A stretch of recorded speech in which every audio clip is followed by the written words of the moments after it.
इस interactive session के माध्यम से हम जापान के सभी उद्योगपतियों से महत्वपूर्ण निवेश की उम्मीद भी कर रहे हैं। मध्य प्रदेश की अर्थव्यवस्था लगभग एक दशक में 3 गुना बढ़ी है, जिसको हमने हमारी सरकार बनने के बाद 5 साल में डबल करने का टारगेट लिया है। हमारी कई सारी पॉलिसियां भी हम बदल रहे हैं और काफी अनुकूल पॉलिसी बना रहे हैं, जिसके आधार पर देश भर में तो अनुकूल माहौल बनाई है, विश्व में भी मध्य प्रदेश के प्रति लोगों की रुचि बढ़ी है।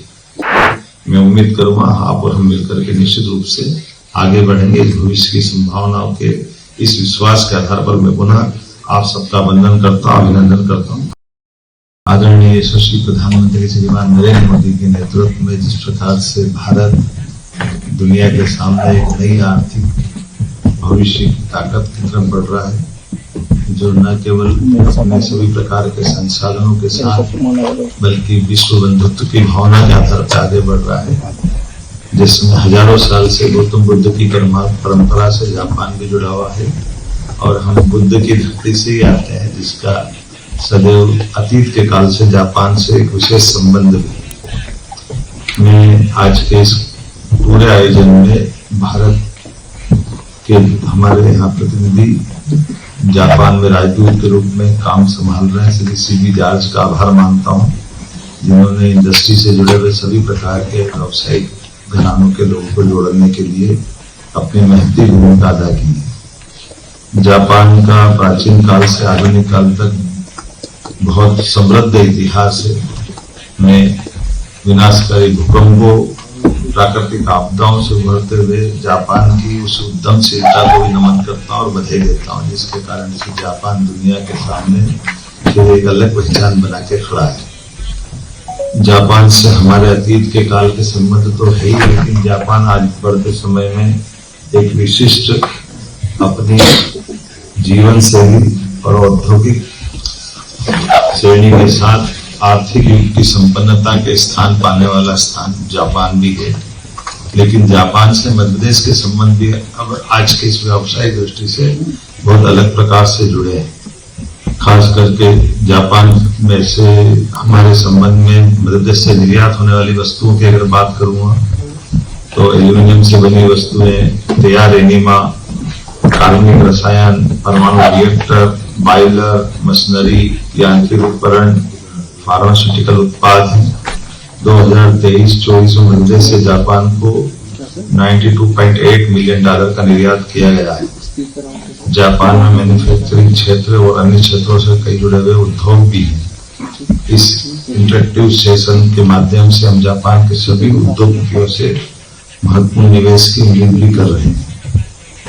मध्य प्रदेश क्षेत्रफल की दृष्टि से भारत का दूसरा बड़ा राज्य है, जहां 8.5 करोड़ की आबादी विराजमान है। भारत की 50% आबादी का मध्य प्रदेश कैचमेंट एरिया में अपने आप को मान के चलता है और मध्य प्रदेश की अर्थव्यवस्था लगभग एक दशक में 3 गुना बढ़ी है, जिसको हमने हमारी सरकार बनने के बाद 5 साल में डबल करने का टारगेट लिया है। और खास करके इसी सब कारणों से हमारा अपना पूंजीगत व्यय और सरकारी व्यय इस वर्ष की तुलना में हमने पिछले वर्षों के आधार पर 19% बढ़ाया है, जो किसी भी राज्य के बढ़ते हुई प्रगति का द्योतक है।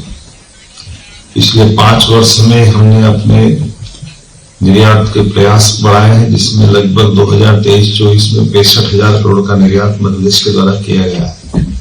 औद्योगिक संभावनाओं की सभी बातों पर मेरे काबिल अफसरों ने अपनी विस्तार से बात कही है, जैसे एनर्जी सेक्टर में, माइनिंग सेक्टर में, एजुकेशन सेक्टर में, हमारे एमएसएमई और हेवी इंडस्ट्री सेक्टर में, सभी क्षेत्रों में समान रूप से हमारी कई सारी पॉलिसियां भी हम बदल रहे हैं और काफी अनुकूल पॉलिसी बना रहे हैं, जिसके आधार पर देश भर में तो अनुकूल माहौल बनाई है, विश्व में भी मध्य प्रदेश के प्रति लोगों की रुचि बढ़ी है।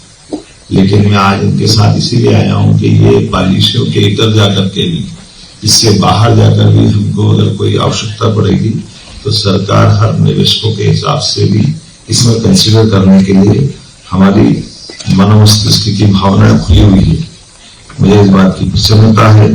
Food parks, IT parks, spice parks, plastic parks, medical device park, solar equipment park, footwear park, EV park, pharma park, textile park, garments unit इत्यादि, सेमीकंडक्टर पार्क, सभी क्षेत्रों में समान रूप से मध्य प्रदेश में संभावना बनी है।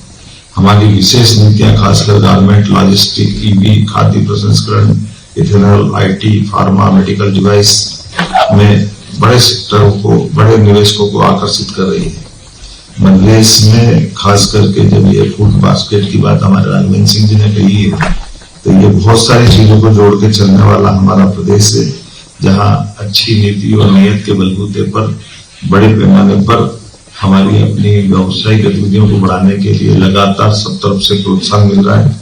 और जब यहाँ आकर के मैं जापान के निवेश और उद्योगपतियों से चर्चा कर रहा हूं, तो मैं ये बात को पुनः दोहराना चाहूंगा जो अभी हमारे अफसरों ने बताई है।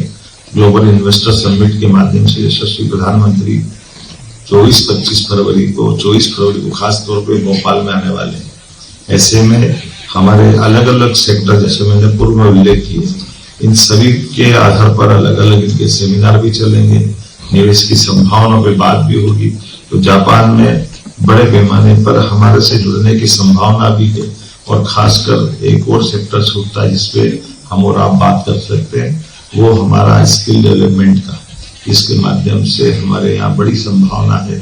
अपने यहाँ एक तरह से आईटी से लगा करके इंजीनियरिंग कॉलेज, आईटीआई, पॉलिटेक्निक, बड़े पैमाने पे यूथ और बौद्धिक क्षमता का यूथ उपलब्ध है, जिसके आधार पर हम आप उससे एक दूसरे के साथ जुड़ करके काम कर सकते हैं।